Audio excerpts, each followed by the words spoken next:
folks, I'm back.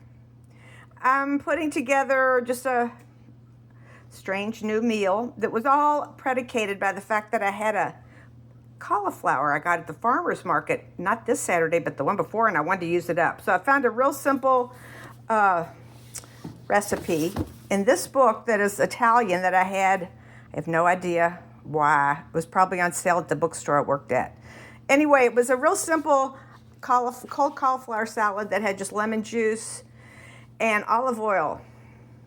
And it said you could put capers, but I ended up just riffing on it. So I have a cauliflower salad down in the refrigerator. But here's the main course that I'm also riffing on a little at their suggestion. Basil and balsamic veal scallops. But I'm not going to do veal scallops. I'm going to do pork scallops because it said boneless pork loin is often substituted for the veal. So that's what I'm going to make. I have some basil outside that I got in here. And has a pound of veal, or in this case, pork scallops. I'm not going to pound them so thin because then I'll have twice as many and I think they might overcook. And you put them in a little flour and you cook them in olive oil. I'm just guessing. This is the ingredients. 2 tablespoons of olive oil, 1 tablespoon of butter, salt and pepper. And then you kind of make a sauce, I think, eventually with, not much, 1.5 tablespoons of balsamic vinegar with a little brown sugar. Minced basil, a little bit of stock. I'll probably use better than bouillon with some water, and then more basil. And that's what goes in the meat thing.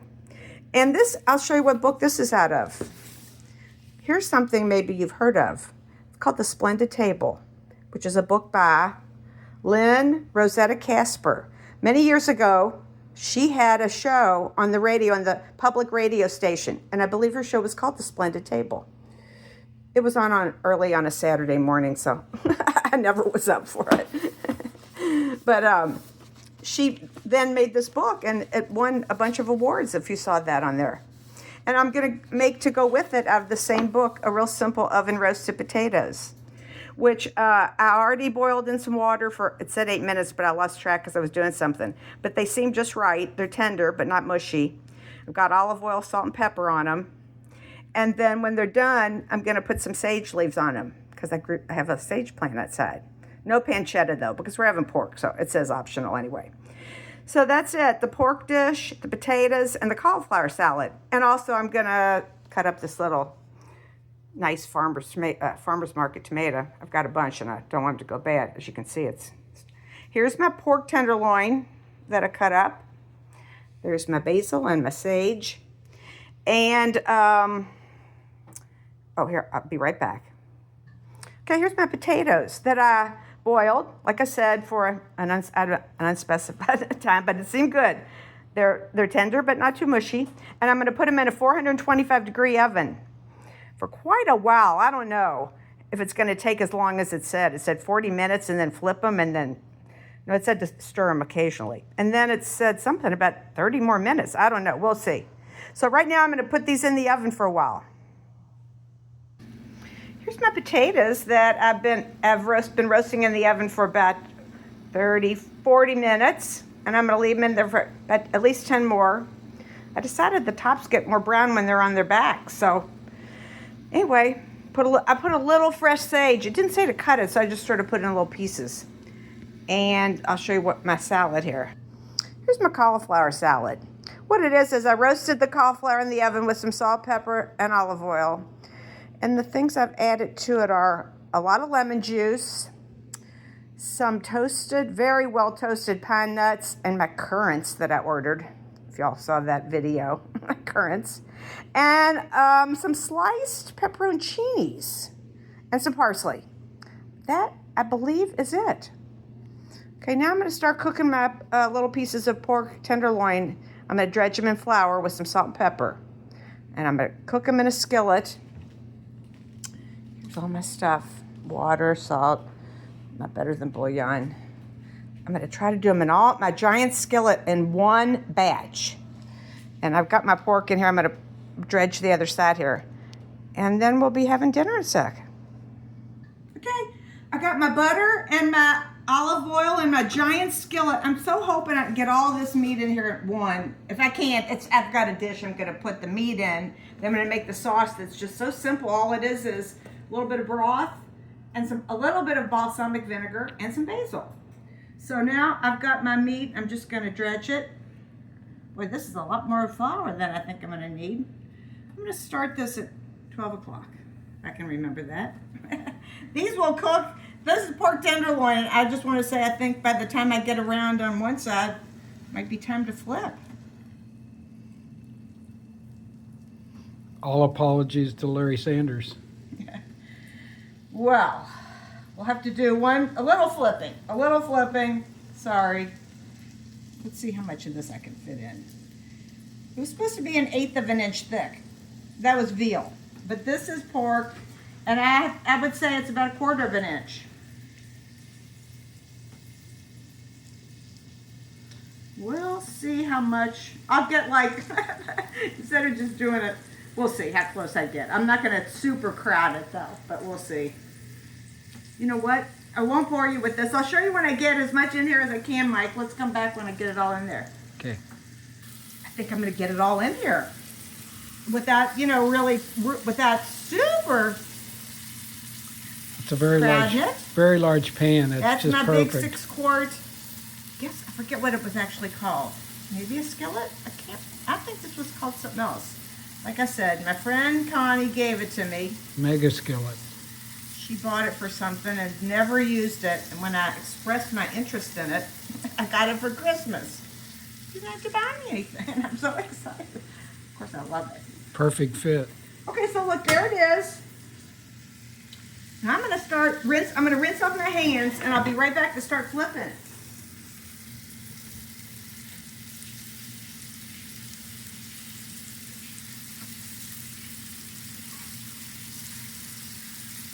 Got a nice sizzle. Okay, here we go. 1, 2, definitely done.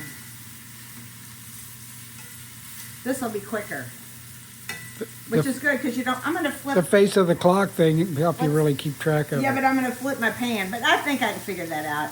I can tell which way I'm going.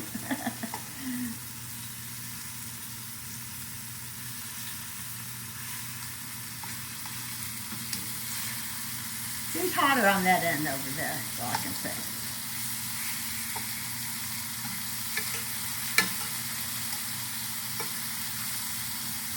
Pretty quick entree, I think, once I get this cooked, and the sauce just takes a sec.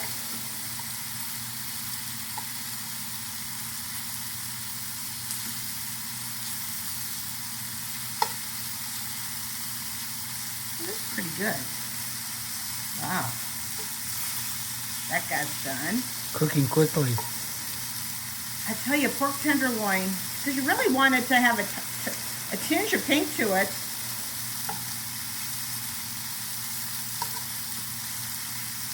This one's a little on the thicker side, as is this is it. And I can tell. All right, I'm going to say a minute at the most. And I started around here, so I'm going to get those. And I'll show you what I have heating in the oven with my potatoes that are really, really dark. I think I'm going to turn the oven off. They look fantastic, those roasted potatoes. Okay, let's give it 2 minutes, then I'm going to turn that off. Okay, here I go. I'm going to take this out. Uh-oh. Stuck. Ah! Careful. I'm going to have to use the potato spatula.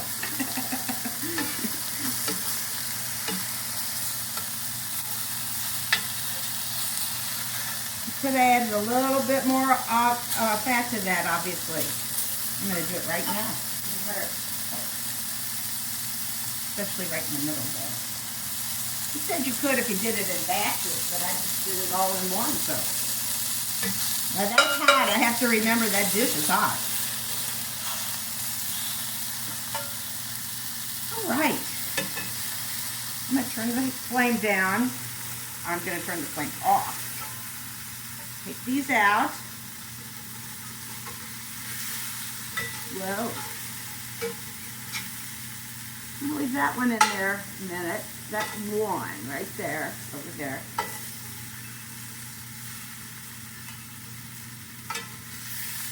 And that beeping is for my potatoes. So what I'm gonna do is turn off the oven, but leave them in there. Okay.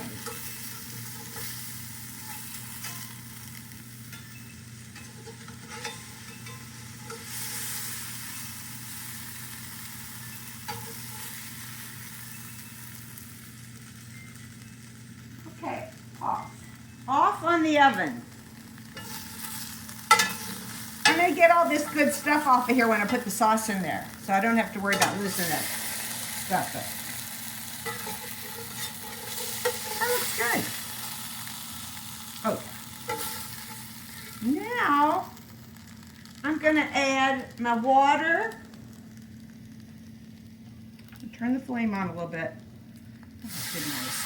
I'm going to have to use my match. Okay.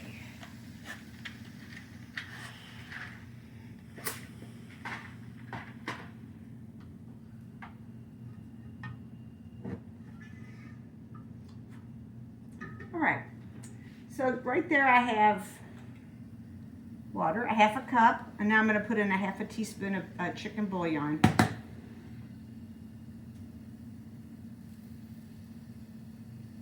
Probably not even doing this in the right order. I probably should have looked. Anyway, here's that. Next, I'm going to put in some balsamic vinegar.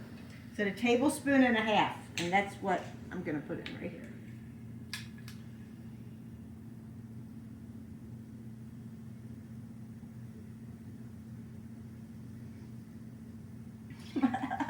It's got something stuck in it. Let me see. Put that on pause for 1 sec. Okay, here's my skillet. And it has a half a cup of water, a half a teaspoon of better than bouillon. It had, it said about 3 tablespoons of minced basil. I'm not sure if I put that much in there. And now I'm going to put in what's the equivalent of 1.5. That's not right. That's not enough. That's just 1 tablespoon. I need to put in a little more vinegar. Now vinegar, I don't know if you ever had that with vinegar. I think it gets little deposits in the bottom. Anyway. Didn't want to come out of the bottle. Now, that's a tablespoon and a half right there. Okay. And this is the sauce that I'm going to see. What was that? Did I have a spoon?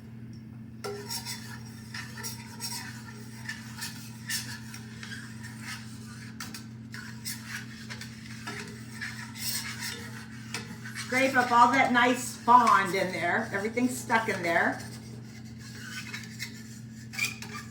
This might not be the best tool for this. I know exactly what I'm going to get.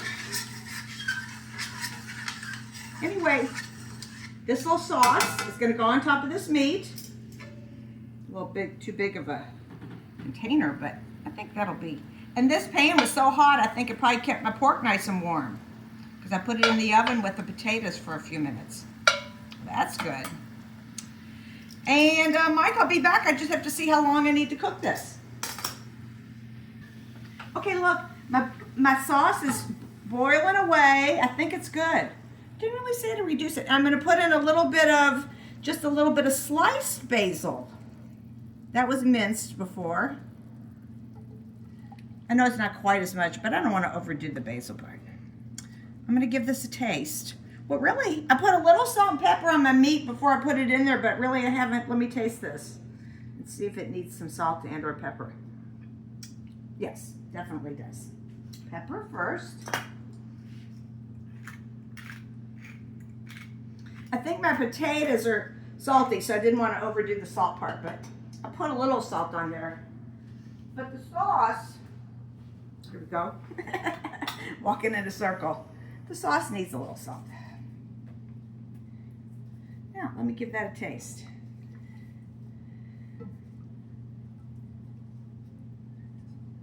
think I want to reduce it too much.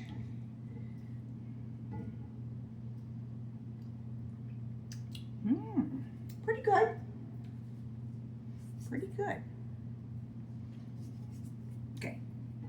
That should be good. Oh, good. The stove lid for the first time. Now I'm going to reduce it just a smidge. Just a tiny bit to get it just a little glazier, you know? Not too much though, because the potatoes don't have anything on them at all. They're completely plain. And the salad is not a very wet thing, so. That looks pretty good. What do you think? Yep, sure does. Okay. Now. Okay, here I go. This I don't need here anymore, except for my potatoes here. Let me get this all off of here. Save this for my potatoes here. Here go. Put this on here.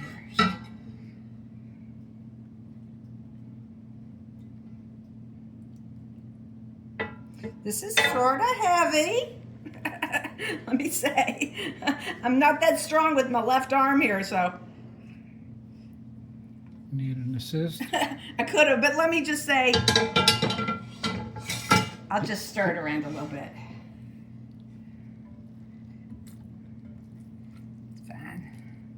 Want me to hold it up while you scrape it out? No, I'm not gonna, I'm just gonna move it about so everything gets in the sauce. It'll be fine. See? It's good. All right, so that is done. And let me, Mike, put it on pause and I'll be right back with the potatoes.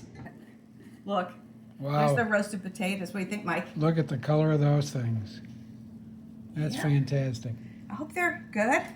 Those were red potatoes. And that was out of that same Lynn Rosetta Casper book, The Splendid Table. I followed the recipe pretty much, I'd say. And then, of course, that was out of the same book. And that was, I just made up the cauliflower thing. So, Mike, I think that I'm going to put the plates together. We'll set up the table. Okay, so I got a few slices from a tomato on here. And then here's our cauliflower salad. Like I said, currants, pine nuts, pepperoncinis, and lemon juice. I don't know if I've forgotten something. Now, here's the meat.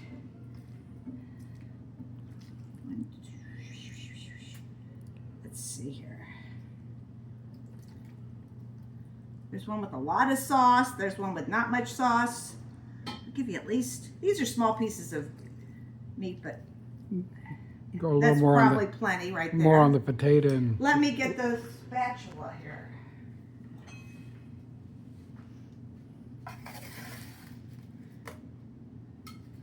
I'm gonna be sorry I did half of the potato recipe.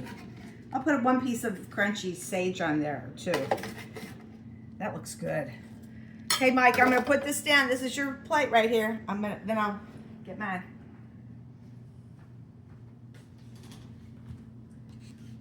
Now, my plate.